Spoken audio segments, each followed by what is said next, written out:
These caterpillars are growing so quickly and they are thriving. So when you order Caterpillar Cup from Insect Lore, they ship you 5 caterpillars and they guarantee 3 will turn into butterflies.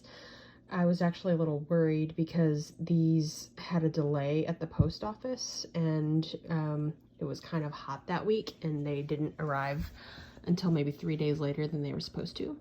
And when they arrived, they all kind of looked dead. I think one was moving. This one was so teeny tiny and he definitely looked dead. He was just like on the bottom and he was maybe almost half the size. And the card says to wait up to 48 hours to just let them kind of bounce back. And they have all bounced back. The cup includes all of the food they need before they go into their little chrysalide, if I'm saying that right, in their cocoon.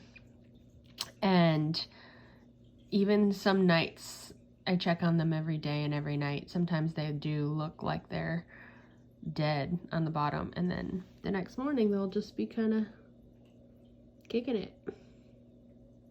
So these guys are all doing really well. I had one of these kits when I was a kid and I absolutely loved it. It's pretty exciting. They shed their molts several times within the 7 to 10 days that they're preparing to go into their cocoon, and they're just kind of fun to watch. I'm going to have these kits available at the farm in my new retail shop. The butterfly house is sold separate from the cup that gets shipped within a specific time, obviously because they're alive, but I just can't wait to see these turn into butterflies.